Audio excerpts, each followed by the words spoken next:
phone. Okay. Oh, I think there's only 3 of us today. Is that right? Oh, that could be. Is it? That's possible, yes. Well, no, Anne is coming. So there are 4. Oh, good. Yes. I can ask Ann this. Is she on her bike ride? No, it was last week. Okay. Yeah. So Oh. our meeting schedule is kind of odd because it's not the 3rd Wednesday, it's the it's the Wednesday after the 3rd Monday. So that has caused all sorts of confusion here with scheduling rooms, and then for her on the trip, and it's just always been that way. Yeah. Yeah. I in all my years, Lynn, I just wait until I get a notice because it's always wrong on my calendar. But you're very good about sending, updates. Well, that was Miss Stephanie. Well, she's been. Thank you, Miss Stephanie. She's the one. If you're on, we have Deb Rouge. She's coming. good. Well, maybe we'll all be here, huh? I'm looking.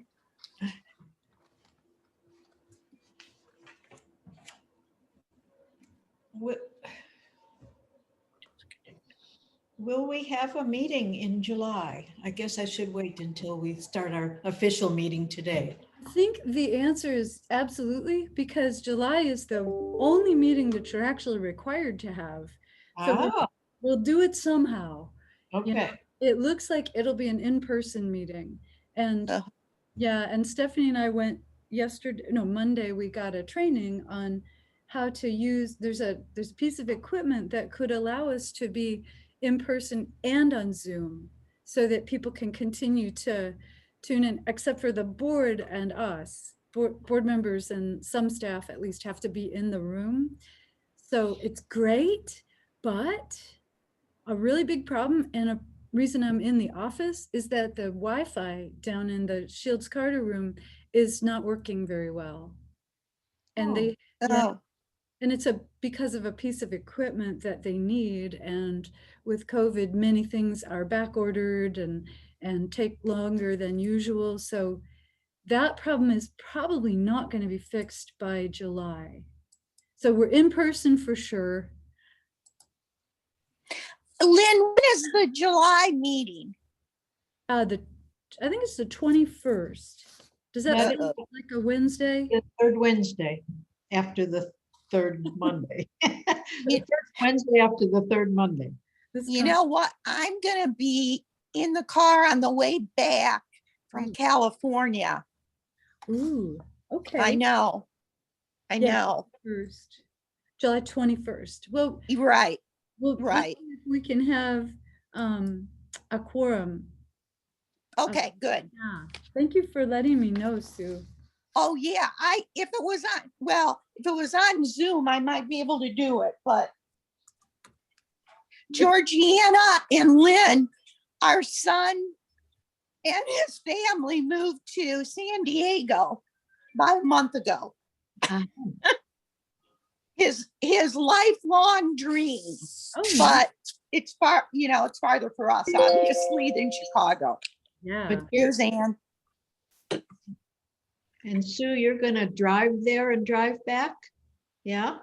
Yes. My husband also uses a wheelchair. So for us, flying and keeping our equipment safe is an issue. It's easier to drive. Yes. But it's a long drive. It is. Well, maybe you'll see things along the way. Yep. And I can read, so that's good. Yeah. So you all have a quorum. I'm not sure if everybody's here yet. And people continue to arrive. I will put the link to the board meeting packet into the chat for people who may not have it. and then I'll try to share the screen at different points. But I need to say that I'm in the Brookins building to keep us in compliance with the emergency provisions of the Open Meetings Act under the governor's executive order. And this will be the last fully Zoom meeting that we have. I can't be in the Shields Carter room because the internet isn't working, but I was down there and there were no people arriving to give public input. And during that part of this meeting, I'll go down the hall and make sure that there's no one waiting here to give public input. If they are, they can come in and do so.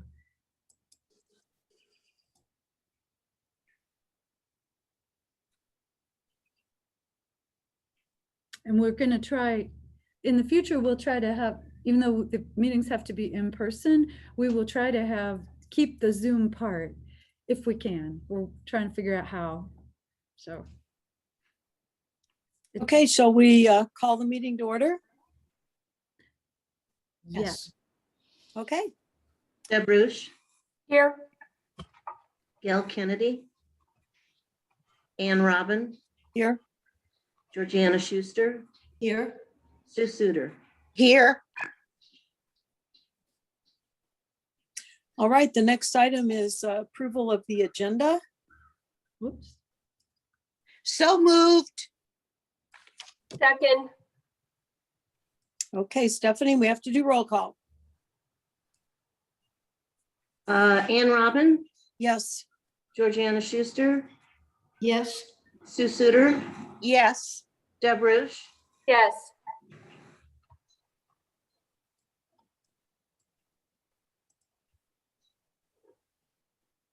is that it? yeah. Did Okay. you get Gail? Gail. Gail, Is Gail here? yes, Oh, okay, sorry, Gail. I'm here now. I just joined. Thank you. Okay, thank you. All right. The agenda is approved and we will follow it. The next item is citizen input, public participation. Is there anyone present who has input or participation?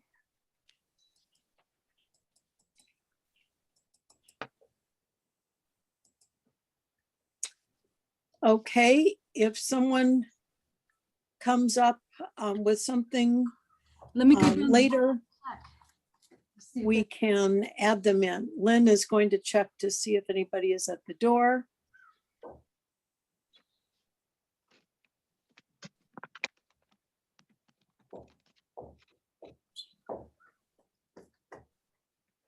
Okay, there's no one here to give input Okay. in person. All right, well, we'll move on then. The next item is chairperson's comments. And I really have very few comments today. I just want to thank all the board members and especially all the staff for your strong work in the last several months. We've had very productive time and I just want to thank everybody and we will move forward. Lynn, it's on to you. Hi. So same. This is a big board packet. There's got kind of a lot of looking at bylaws and policy and the budgets, stuff that just kind of needed to wait until the big business of the most important meeting of the year was concluded. So I don't want to take too much time, but I do want to share with you like a little bit of what I understand about the breakdown of the Division of DD part of the state's just recently approved budget, because there's some money added for DD. So the breakdown is that of the $170 million increase for the Division of DD, about 46 million of that is COVID related for 5 and 15% rate increases for SILA and day program for the July 1 to December 31st period, and then a 5% rate increase continuing for the next 6 months for SILA. Then 109 million is in compliance with the LIGIS consent decree and some of the recommendations of the Guidehouse rate study. So that is a $1.50 wage increase for DSPs, which I think the total there is still some 300 million less than what was recommended. So it's good, it's additional increases, but it's not the recommendation and not the hope. Then there's also wage increases for frontline workers who are not DSPs. That's really important. Increasing the amount of hours that are billable to day program from 1,100 to 1,200, which is somewhat a relief. I think we have the experience that for some day program participants max out on their state funding in April or May. Whoa. That's a lot of time not to have coverage. So the extra 100 hours will help a little. And then the final increase that I have here, because I had to use the other piece of paper to make a sign on the door, is allowing 5 to 8 bed CILAs to bill 19 hours a day, increase from 17 hours. And that's a long-standing gap that, you know, the state has been asked to fix. So those are all good news, not as good as probably what was needed. So I just wanted to share that because it's sort of, you know, we're starting to get press releases and information about budgets, and that was the clearest breakdown I've seen so far. So I think that's all I want to say today. Thank you all for being here. And next month will be in person, and we'll try to preserve the Zoom piece if we can. This is a technology issue. Stephanie Howard Gallo and I have been working on it. Fingers crossed. Lynn, All right. do you have all of that, the information in writing about the breakdown for the increases in the funding? Yes, it's just a note from Ed McManus, so I can maybe could forward it to you. I would appreciate having it. I would Me- like, That'd be great. yeah. Thank you. Can you say, Lynn, what the DSP pay rate is now Well, under?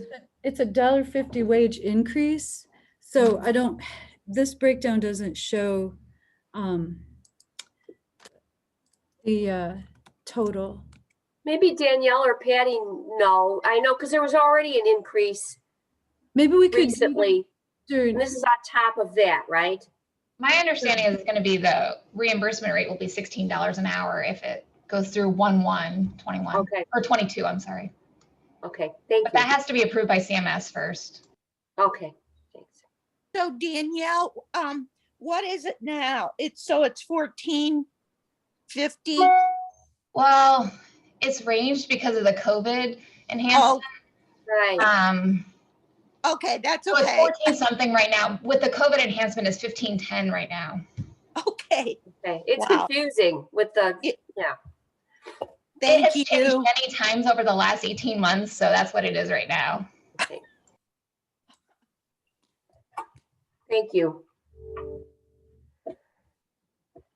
Okay, thank you for that. Any more comments or questions for Lynn? Okay, we've got minutes to approve, pages 4 through 9. I'll move to approve as presented. Second, Okay, Stephanie? Georgiana Schuster, Yes, approve. Sue Suter, yes. Deb Rush, Yes. Gail Kennedy, Yes. Ann Robin, Yes. Okay, the next item is the expenditure list, page 10. It's a short list to review this time. Sure is.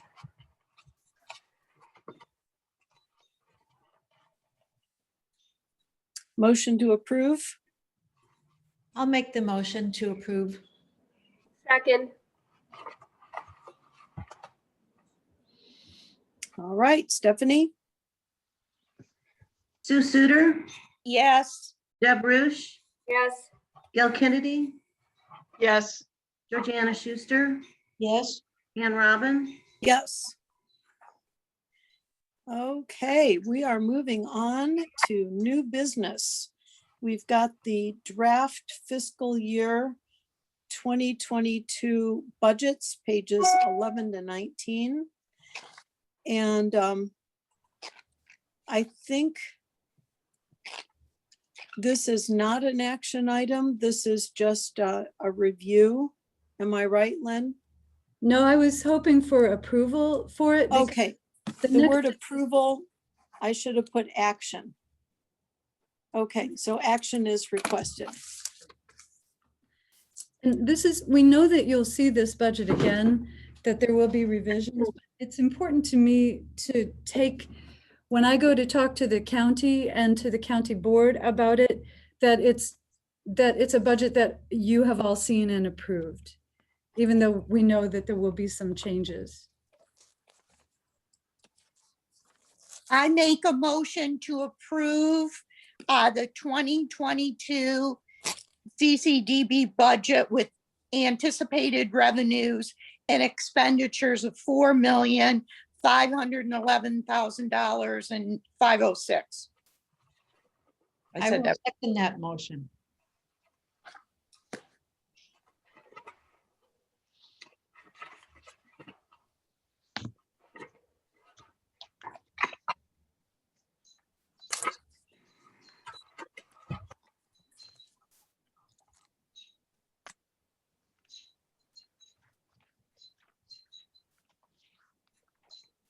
Okay, no discussion.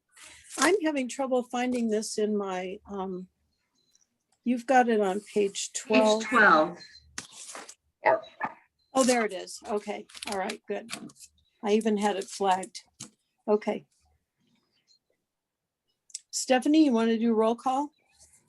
Sure. Deb Rush, Yes, Gail Kennedy, Yes. Georgiana Schuster, Yes, Sue Suter, Yes. Ann Robin. Yes. And then there's a second motion on that same page, which we have to approve separately. Can I get a motion on that? I'll make a motion to approve the attached 2022 SILA fund budget with anticipated revenues and expenditures of $67,000. Payment to this fund is consistent with the terms of the intergovernmental agreement between CCDDB and CCMHB, and full approval is contingent on CCMHB action. second. Second. Any discussion? Okay, Stephanie, you want to do roll call, please? Gail Kennedy, Approve. Georgiana Schuster, approve. Sue Suter, Approve. Deb Rush, Yes, Ann Robin. Yes. All right. Moving along. We have an updated MOU with United Way, and this is also an action item. And this is pages 20 and 22 of your packet. I'll move to approve the attached draft memorandum of understanding between United Way of Champaign County and Champaign County Mental Health Board and Champaign County Developmental Disabilities Board, 211 Information and Referral Services contingent on approval by the CCMHB. Second. Okay, any discussion? I do have some questions. And they're pretty basic. Does the 211 call only exist in Champaign County? That is such a good question. It really is. And it's got a kind of a long answer, but 211 exists across the country. In some states, it actually functions really well. States where all the communities have participated. And so people just know to use 211, and it is often participating with the Suicide Lifeline prevention #2. So it's a good little system in some areas. A barrier in Illinois was immediately Chicago and Cook County, where they had already implemented something called 311, and they did not want to stop using 311 and replace it with 211. So this is a product, United Way developed this, and it meets the standards.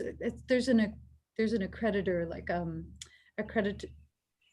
they're accredited by maybe the Alliance of Information Services or something like that. It might be in this memo, but so good product, and the United Way takes a lot of care of it. So elsewhere in Illinois, other than Chicago and Cook County, it does exist. It has been, but it has had more problems in Illinois because of the lack of statewide participation. So for example, getting the word out about it was harder here. So a lot of people didn't even know about it. And then the provider who does these services does this on behalf of 44 counties, including us.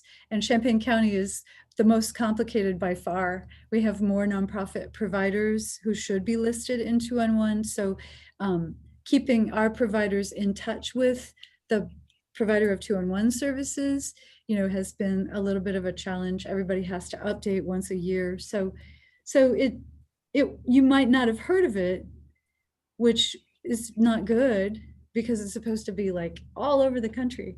So the answer is it does exist elsewhere and it's more robust in other places. And so does this company that provides the service, PATH, have they provided the service for Champaign County in the past, and for how long? How long has this gone on? For the entire time that we've done it, I think it's maybe been 9 years. And they've been the provider the whole time. And are they the provider in other counties also? 43 other counties in Illinois besides ours. Yeah. We're just the biggest and most complicated of the counties that they serve. Of course. Surprise. They don't probably serve Cook County. No. No. Cook County doesn't do it. Huh. Yeah. Okay.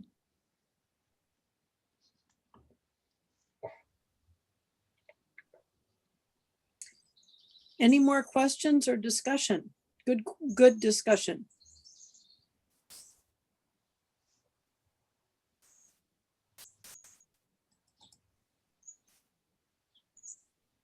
Okay, shall we do a roll call? Georgiana Schuster, Yes, I approve. Sue Suter, Yes. Deb Rush, Yes. Gil Kennedy, Yes. Ann Robin. Yes. All right, moving on to the bylaws. And I just want to report that I did actually read the bylaws and I only went to sleep twice. And that was because I was not sitting in the most comfortable chair. Excuse me. So I think I have absorbed them more or less, although I wouldn't be able to write an essay about them very well. But they did seem to be very well written, and the changes were very clear. So the process that we have for making changes in these things seems to be working, in my opinion. Okay, so we have an action item on this. Am I right? Sure. I'll move to approve the attached draft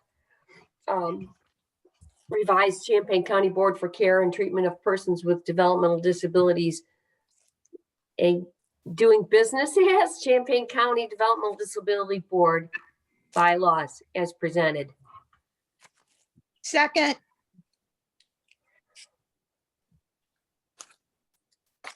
Any further discussion?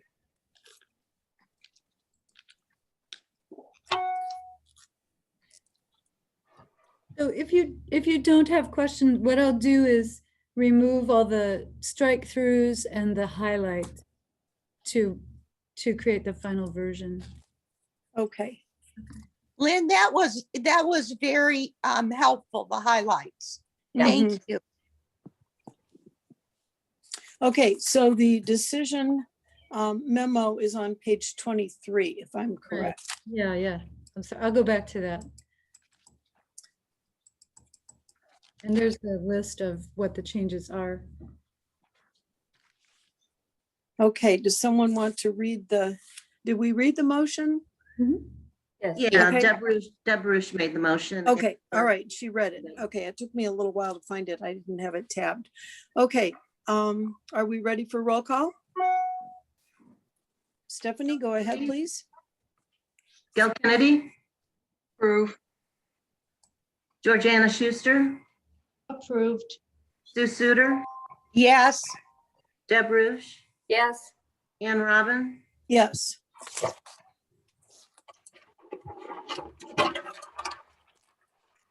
All right. Could I mention something, Anne? Yes, of course. So thank you for approving that. We will make the, the unedited version as soon as possible. We were very careful. I had a lot of help on these, and we were very careful to allow the statement is to use the maximum flexibility provided under the Open Meetings Act, because I know that we've all really, we've transitioned so well to the Zoom format that if there is a way to technically support hybrid meetings, then I think as long as board members are present in the room and vote to allow remote participation by another board member, that might end up being a nice feature in future meetings. So, but this is also like all new territory. So the Open Meetings Act has been revised a little bit. So we'll see what maximum flexibility actually means. Okay, thank you for that. Okay, I think that is all the action items that we have on the agenda for today. And we are ready for our favorite part of the meeting, which is successes and other agency information. And who would like to speak first? Hi, this is Annette from DSC. Good morning.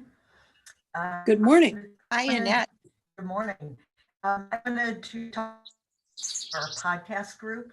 Again, I know I've talked about them in the past, but just the growth of the group, not only in the topics, but their cohesiveness and kind of their self-direction. I've just loved hearing about their progress. I can't take any credit for it. Kim Taylor is the staff person who's worked with the team members. They've just finished recording an episode on the effect of COVID on the local education system, specifically what changed, how distance learning has gone, and then also the resilience of teachers and students. They're getting ready to their next topic, which is the local music scene. And what's really cool is their kind of circle of interest has included to expand the more and more, they've looked at other community members. And I think the really cool thing about this group, the young man who is the co-leader, and really he's the leader, he's just getting technical support from the staff person who has struggled with self-confidence. And anytime something happened that he perceived as a personal failure, he would isolate for long periods of time, and it would be difficult to draw him back out. The podcast group, there are two things that I can identify that have just really kind of been instrumental in his confidence and personal growth. And one is involvement in the podcast group. And the other one was 2 years ago when we had our very first open house at the Crow, and the Champaign Urbana Poetry Club worked on doing poetry. And he is very involved in rap music. And he made his own rap song and got stuck partway through. And I think there were about 70 people at that event, and every one of them said, keep going, and encouraged him. And so he made it through. And at the end, you could just see a difference. So, these two things have made just a tremendous impact on this young man in particular. So anyway, the education podcast, I think will be coming out soon, and I'll keep you posted on the local music scene episode. Thank you. Wonderful. Thank you very much. That was great, Annette. Annette or Danielle, how are you perceiving staff feeling about the rate increases?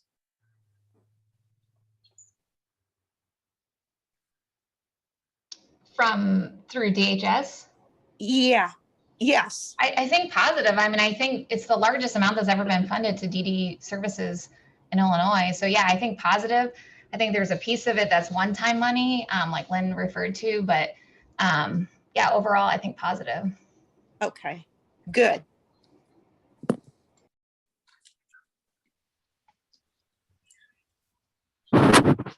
This is Hannah from Community Choices. I'll just give a quick update. So our self-advocacy group has been working closely with the Champaign County Housing Authority to work on a brochure that's targeting landlords and encouraging them to accept housing choice vouchers.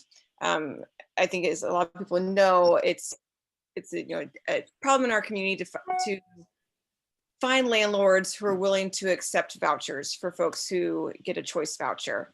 And so we've been working on creating a brochure that talks about the benefits of being a landlord who accepts vouchers, and then all of the perks that come with that. And so our self-advocacy group has really been, doing all the research and working with the Housing Authority to make sure that this is a useful tool that then people can take with them when they're going to visit apartments, and then can hand to the landlord and say, like, this is why you should accept my voucher. So I don't know if they're really excited about that. And I think it will not just benefit folks in the community who have disabilities, but also other folks who are looking for housing. So That's great. Hannah, All right, thank you. Hannah, when you get the brochure finalized, could you send it to us? Absolutely. Send it to Lynn. I Thank will you. do. That'd be a great summary. Thank you.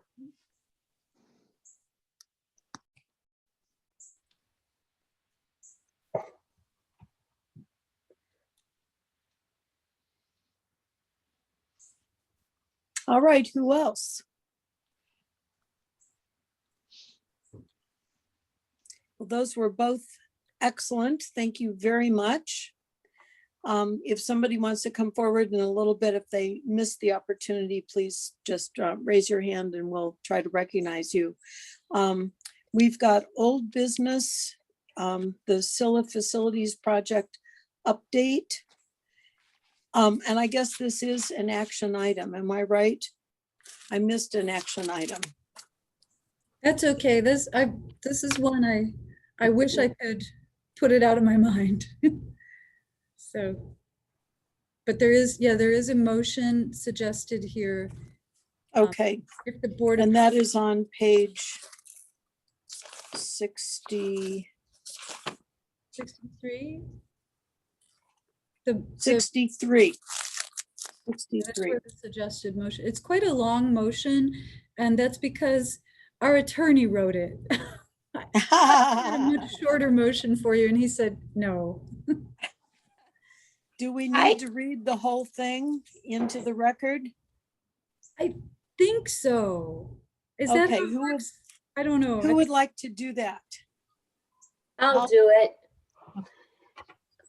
Motion pending appraisal and similar approval by the CCDDB. Oops. Yeah, CCMHB, it should be correct. Yes. Thank you. Yes. So let's revise that a little. I'll start reading again, okay? Motion pending appraisal and similar approval by the CCMHB to authorize the executive director to obtain at least 3 proposals from local licensed realtors who are interested in listing each Scylla house for sale. The proposal is to include the realtor's qualifications and experience, the realtor's plan to market the property or properties, the realtor's commission, and any other expenses the board would incur regarding the realtor, and the realtor's proposed reasonable selling price, along with their method of making such a determination. The boards shall select the realtor who offers the best value to the boards, and and sets the initial asking price. The board reserves the right to reject any and all proposals. Whew. Thank you so much. Okay, shall we Second. have a second? Second, Okay. I have a question about this. We are authorizing the executive director to obtain the proposals, but then the board has to select the realtor. Am I right about that? So you, Lynn, are going to get 3 proposals and present them to us, and then we are going to select the realtor. Is Yes. that right? Is that correct? Yeah.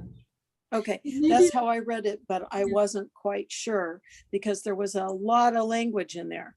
And his reasoning behind this is that there's probably going to be one obviously best bid. So I can present it to you in a decision memo, but also to present it with at least 3 other bids.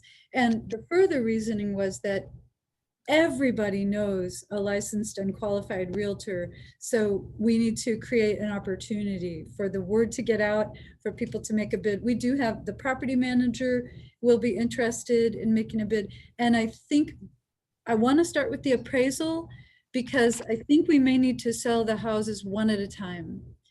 The Okay, first house is ready to go. And so once we have the appraiser's opinion on that. So anyway, like the idea was to do these one at a time. I don't put a timeline on here because I don't really know how long it's going to take. okay, If we need to make an announcement, a public announcement in the newspaper, and I will rely on Stephanie Howard Gallo as our other lawyer to tell me if we need to do that, then we will have to slap a time frame on it. So I don't know that I'll bring this back to you in July, but the market is amazing right now. So Sure is. it'd be great to sell at least one of them right now. okay. I'm just, this feels like a gut punch to me, but I personally feel it's our only real alternative, our only course of action at this point. So I feel the same way. I wish we didn't have to do this and I imagine that Kim and Lynn and other staff people have looked at this every which way, upside down, and I guess this is our only solution. Is that? I want to say, this is like a gut punch to me too. I was on the board when we decided to do this, and we were very reluctant to buy bricks and mortar. But we knew there were individuals who were not being served in Champaign County, and we wanted those individuals who would live in the Scillas to be closer to home. But even back then, I can't remember how many years ago, but even back then, it was very hard to get agencies like AIG to send in proposals. So I think it would be even harder this time to get people who would be willing to manage the Scillas with this current climate. I agree. Shoot, hey, Lynn or Kim, how many individuals in the homes would this affect? And where do we have an idea where they would move the individuals? They've already all moved. They're going out of county. Okay. Oh, okay. How many? There were 4 in the end. I think Kim has the details of where they went. Okay. Kim, are Yeah, you? Okay. one went to a group home in Charleston, and another was supposed to be up north. I cannot remember, like I had it, and it just, when I said Charleston, then the other group home just flew out of my mind. Romeoville, or I don't think it was actually Romeoville, but Maybe Oswego? it could have been.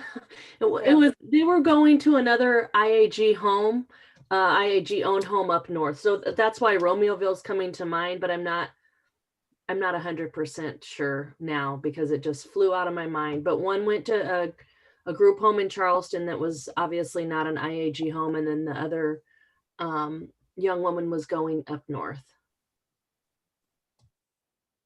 And, I just want to say kudos to Lynn and Kim and other staff. I know that you really went out of your way to talk, for instance, to talk to other providers to see if there was any interest.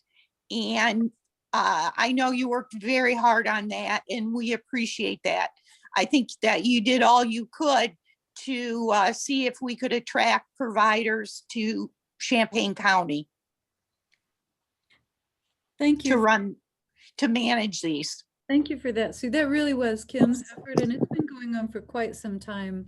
Yes. So, I feel like she did turn over every stone, and some of them twice. So I appreciate that too. The other thing is this decision today, you reserve the right to reject any and all proposals. So if something changes, this is just getting a realtor. The next, I think the next decision memo, I'll ask you for authorization to accept a sale to accept an offer on the houses, but I'm not doing that yet. So, we can't do anything without a realtor first and an appraisal. So, sure. So there is still time for a miracle, but but it won't be. I don't think that Kim and I can produce the miracle. I think it would be a like a surprise instead. So, but thank you for acknowledging her effort. What would be the cost of continuing to own these empty on the books for a period of a year, 2 years, 5 years, whatever, until some other option was available? So the costs, what I can imagine is we still need somebody to look in on the houses. We still have property taxes to pay.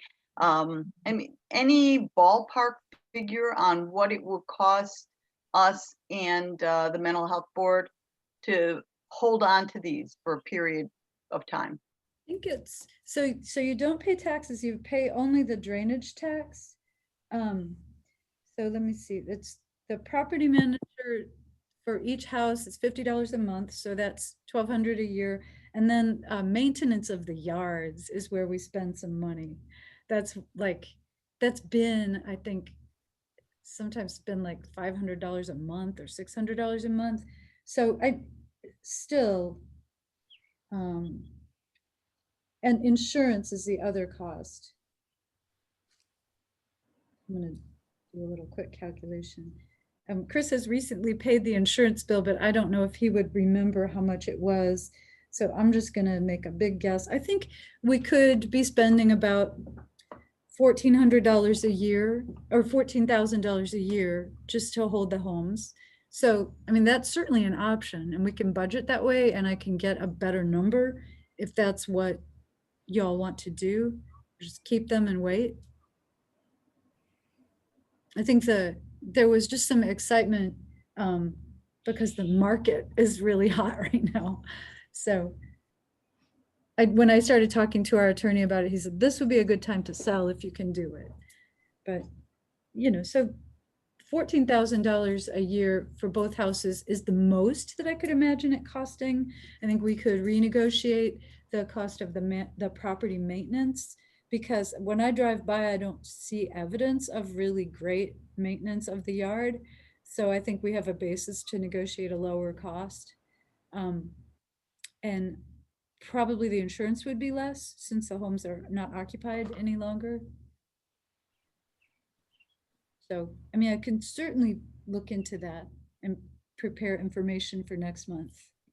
It might be worth knowing. I don't know that it's really going to change, because again, it's still just holding on, hoping for some other agency to materialize that is going to be able to manage the homes for us, correct? Because that really is a stumbling block, is if IAG can't make it work and no one else is there to give it a try, we have no other options.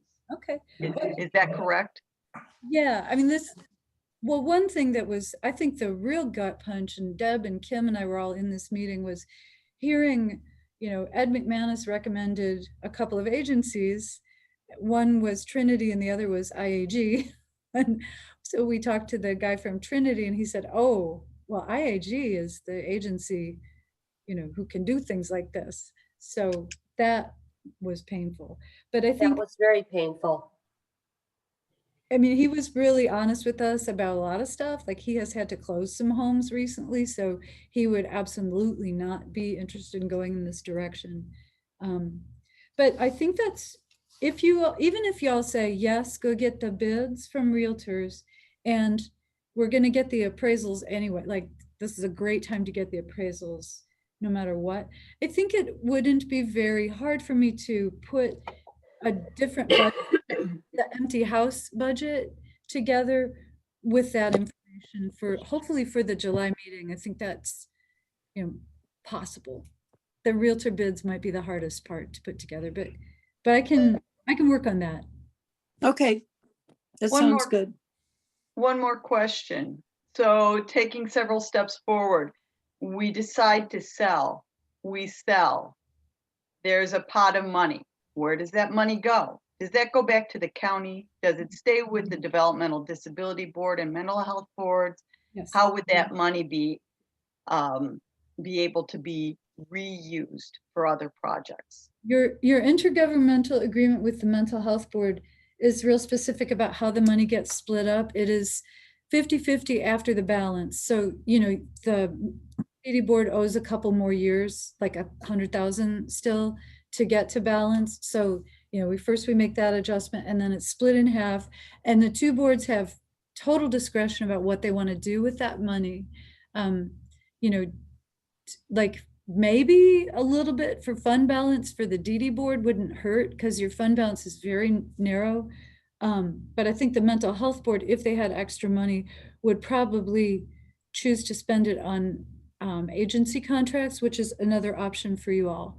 Or the boards might say, let's buy an office building, like, that's sort of I mean, it's just, I bring it up because that's an actual possibility. You could choose to do something different together with the money, but it doesn't go back to the county.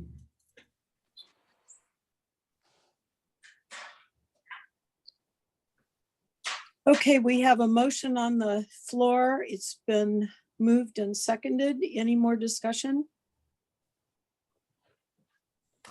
Shall we go to a roll call, please?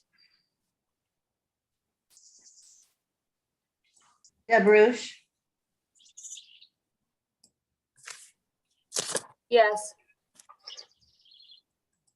Gail Kennedy, Yes, Schuster, Yes. Stu Suter, Yes. Ann Robin. Yes. Well, that was difficult, but thank you all for that, and that was a good discussion.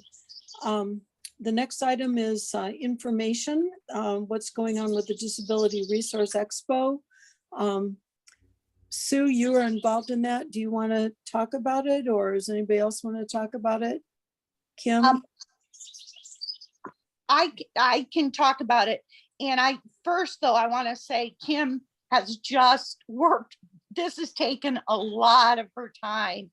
And Kim, we really appreciate it. Kim has just been outstanding in helping us with this. So the question was whether we would have an in-person expo in this coming October. And there's a lot of discussion on the steering committee. So the vote was 9-7 not to have it in person. I think one of the main issues, first of all, we have a very vulnerable population who attends. Also, it's very, very heavily, it relies on volunteer staff that community workers, the workers, the volunteers from our local agency, like Vicky from DSC, Becca from Community Choices, just spend hours and hours on this. And excuse me, they do an outstanding job. We were afraid in the steering committee, or some members met with the local public health board or staff, and we were concerned we wouldn't get enough volunteers. Requires a lot of volunteers. And then if it turns out that we have to require participants to wear masks and social distance, that and hand sanitizers, that it would be very difficult to enforce that, for volunteers to be able to enforce that. So it was a close vote, but it was voted to you saw in the decision memo, to spend time and resources on improving our website, working with the 211 group path, and do some other things in place of having an in-person expo for this year. And Kim, please feel free to add to that. That was great, Sue. I think another thing that the steering committee discussed, and it's actually kind of already happening, was to do some of the smaller events around town. I know we are planning on having a little booth at the Champaign Fair. So the resource books and any materials regarding the expo will be there, and it'll we'll have one person or a couple people sitting out there just spreading the word and getting the information out. So that was another way that we were looking at getting our information out to the people that need it most. But the most important was trying to figure out, how do we reach the people that need this information? And so, oh, I thought I lost internet for a minute. Sorry. So reaching out to those people and figuring out how they want to receive the information. And I think there's, if I could add, there's the resource book that the Expo provides, I think is really, really helpful to individuals. So obviously we have it online, but we also pass it out to, like Kim said, the other organizations. I think there's a number of people that think the Expo, one of the advantages of the in-person expo is the social activities, just of the individuals who attend and families. So we also talked about maybe looking at some other ways we could accomplish that goal of the socializing for families, individuals, etc.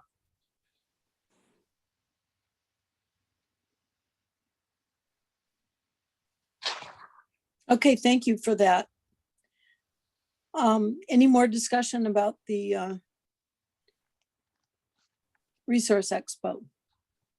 Well, we'll look forward to 2022. We've got schedules and timelines, acronyms and glossary, CCMHB input. Is there anything from CCMHB?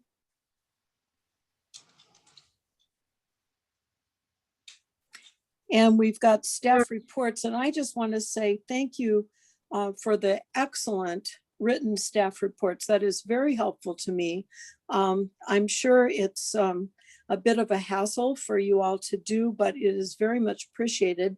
And I'm impressed by all of the various activities. I know you all are busy, but it's interesting to see what you're doing. And a special shout out to Leon, who's our newest staff member. Very interesting to see what you've been doing, Leon. And I'm sorry I wasn't able to unmute myself quickly enough for the MHB input part. Okay. I was going to show the schedules, but instead, I just want to say that Mental Health Board is meeting tonight and has some of the same action items that you have. So that's the big news. Thank you. They also have made a request from the county board for additional funding through the American Rescue Plan Act And that will be considered tomorrow night. And that would support some of the new and expanded mental health and substance use programs, which are trying to meet some of the new needs. As you know, behavioral health concerns quadrupled during the pandemic and continue to increase. And we are fortunate in Central Illinois to have this much provider capacity. So the mental health board is sort of treating this as like, if we can do it now, you know, like that would be very, very helpful to this community while we still have provider capacity. So that's their big news.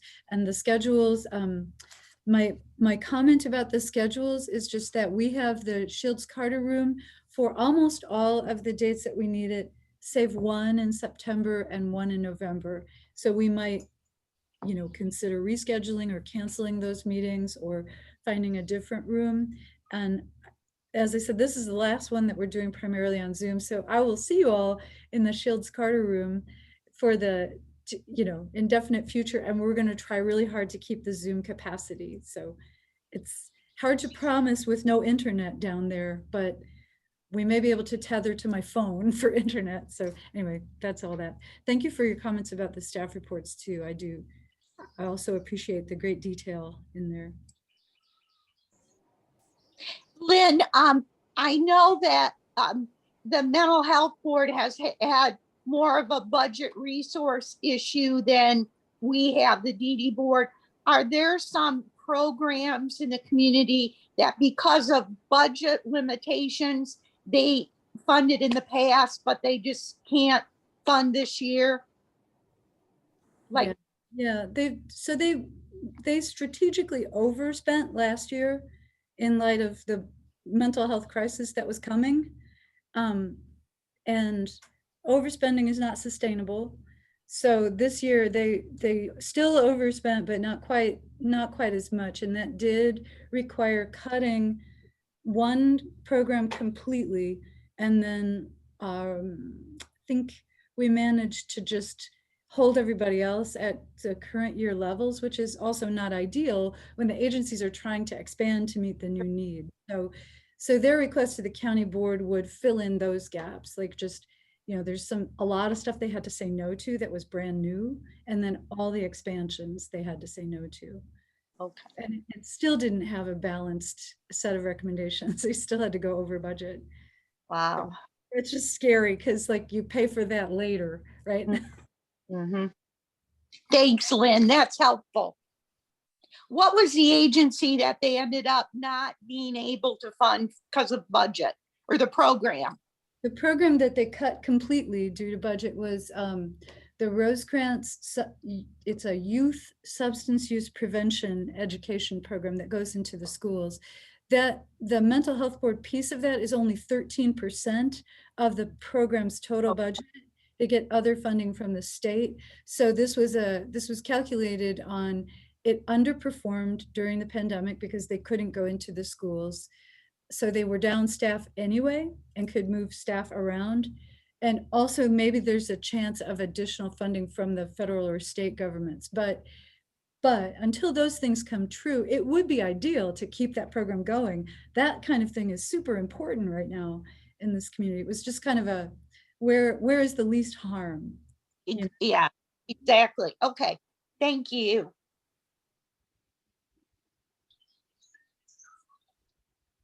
All right, thank you for that. Are there any board announcements?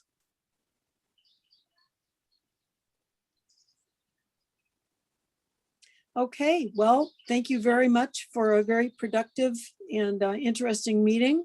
And we will meet again in July in person, except Sue Suter, who will try to patch in if she can.